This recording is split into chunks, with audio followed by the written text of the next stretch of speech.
I'm Jake. I'm Tom. And we are VIMTV, Velocities of Music, the best kept secret in music reviews. Tom and I don't really, truly, deep down, love electronic music. That's just a fact. You know, but we realize that there's some really good electronic music out there, and so we really like to review that sort of electronic music when it comes out.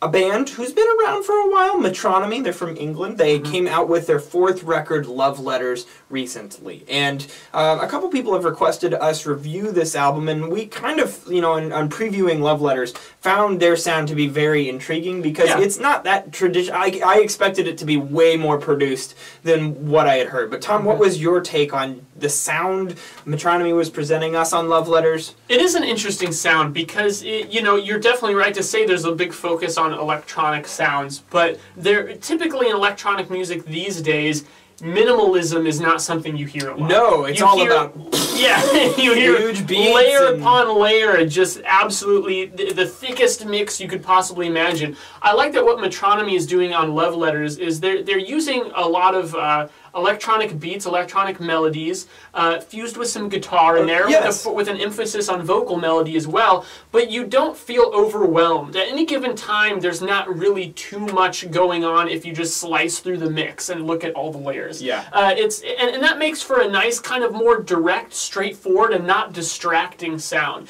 Now from there, kind of moving into the songwriting, it's interesting that how they pair that with the songwriting, because it's the kind of songwriting that you could throw a lot of bells and whistles on, but they just don't. They kind of break it down to the essentials. Yeah, absolutely. And I think that the thing that I noticed about this record, it took me a couple listens to get there, because at first I kind of just said, like, oh, that's a catchy melody, I like that, I kind of like what they're doing with the vocals there, particularly in tracks like The Upsetter or The Most Immaculate Haircut, track 8.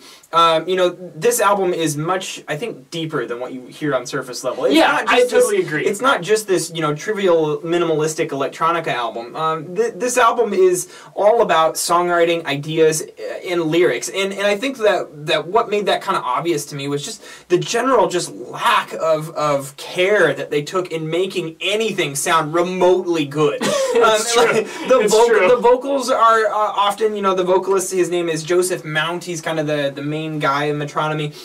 His vocals just simply aren't good. If you like good vocals, this is not an album. Love Letters is not your album. I mean, his vocals just aren't of the highest quality when it comes to tone. Now, I think a lot of his vocal parts are very memorable, and I put higher value on that than actual presentation, tone, things like that. Similarly, in like a lot of the electronic melodies aren't that you know, polished sounding. They're a little bit lower in the mix. You don't hear like the loud flourishes that you would expect. It's funny because the production is clear enough, but it's not perfectly polished. No. I mean, like you're saying, it gives it a human melody. Yeah, exactly. A lot of even the electronic melodies sound like they recorded straight from a Casio, and then like not even an EQ was put on them. Yeah, we don't care. This is what we're doing. Yeah, here you go. The vocals at times are not the high-end kind of upfront, over-compressed pop vocals. A lot of times they're kind of mid-rangey, especially on tracks like I'm Aquarius and The Most Immaculate Haircut, where the vocals are almost kind of a 60s throwback to like Velvet Underground and Love kind of bands.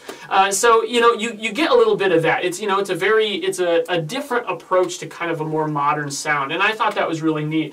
Now, one thing I want to point out, oddly enough, my favorite track on this album was track 6, Boy Racers, which is the instrumental track. It's just this fun kind of like bloopy, bleepy, kind of video game sounding track. But it's got a cool guitar solo. Yeah, it's got a very catchy melody though, and I think it's a good break in the middle of the album to just throw in just kind of a fun vibe and break things up a little bit, because I think you're right. Obviously, I mean, the vocalist is not going to go win America's American Idol. He would not survive on the voice. No. Like, if the voice is what you judge, you know, musical talent by, this is not your thing. Which we don't. I mean, a lot of the best singers in history. Do you think David Byrne would ever win a singing show? No, but the guy's a freaking genius. I mean, that's not the point. So when we say that, like, the guy's not a terrific singer, that's not even like a negative criticism. It's almost a compliment. Exactly, because it gives it an endearing quality, and you get that right off the bat with The Upsetter, where it's this kind of almost more like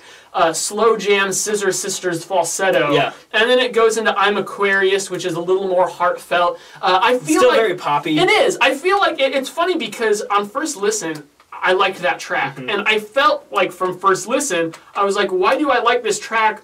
Everything about this track tells me I should hate it. Yes. Based on my taste. But it's the songwriting. It's how they craft, and and more importantly, what really gets me about this is like, yes, your natural reaction is to just recoil. Ew, this sounds gross. I want this to sound like baths, where everything is just flourishy and bright and colorful. And no, this is not that. This is like dirty, just like cheaply done. Just get it out there. Just you know, as minimal as you can get, just as dirty as you can get it. But the point is that you have all these different ideas in the songwriting and the structure and in the lyrics, and I think that that's where a lot of the endearing qualities come out. This guy is able to present his very human voice, write catchy enough vocal parts that it gets stuck in your head, but then the words that he couples with it, I think, are what really brings it home, because just the interesting subjects that he chooses to write, the metaphors that he uses and constructs his lyricism with, it just gets you sucked into it. It makes it fun to listen to because it's so relatable. And this is a very, I would deem this as an artistic listen. Like I'm listening to this not because I think the music is great, but because I get a kick out of the thought and the art that was put into this. And I think that it overall pays off because of that. Now, by no means, Tom, do I think this album that Love Letters is just not a masterpiece. Yeah. In my mind, it's too minimal. They didn't do enough musically to make me think that this is really a great record. And maybe that'll change over time. Maybe I'll find some hidden meaning in the lyrics. Because while the lyrics are quirky, they're not very deep at all. So I really don't have much of an emotional connection with this album. There were times and certain lines that struck me a certain way, particularly in tracks like The Most Immaculate Haircut and Reservoir, both of which are at the end of the record. Yeah. But overall, I would say I didn't have this huge emotional connection. It was more of a heady, I appreciate this for what it is, sort of music trip I was on. Now, one place that I know you and I disagree quite a bit on that I thought was interesting is that for me, what kept this album out of the low to mid 80s is just classic track displacement. Yeah. I found that certain tracks I really attached to and certain ones I didn't. And it's the highlights that kept this in the good range, but it's those kind of lower points that kept this out of the really good range and kind of more in the middle for me. I liked the first couple tracks. I liked the last few tracks, and as I mentioned, I liked Boy Racers. I know you picked Love Letters, the title track. I wasn't too keen on that. I wasn't too keen on Monstrous, Month of Sundays, or Call Me either. Those just didn't stick out to me as much. They made the middle lag just a little bit. But I remember you saying that you thought this album was actually fairly consistent. I did. I actually thought that the quality amongst the entirety of the record was very consistent. I didn't feel like many of the tracks,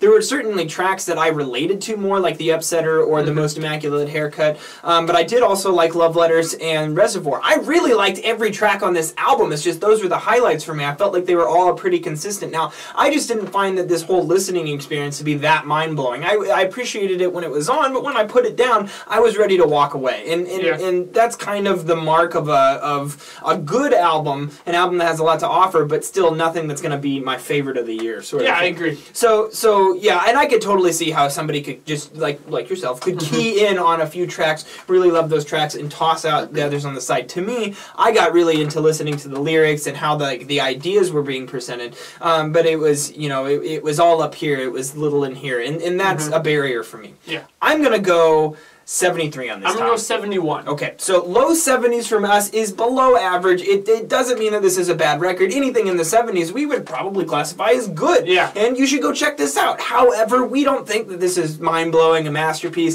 anything like that. Probably not going to make our end-of-the-year list. What did you guys think of Love Letters by Metronomy? Go out and give us a comment. Let us know your thoughts. www.velocitiesofmusic.com or youtube.com/velocitiesofmusic. As always, follow us on Twitter, like us on Facebook, let us know what records you'd like to see us review on this channel. I'm Jake. I'm Tom. And we are BIMTV, and we move music critique forward.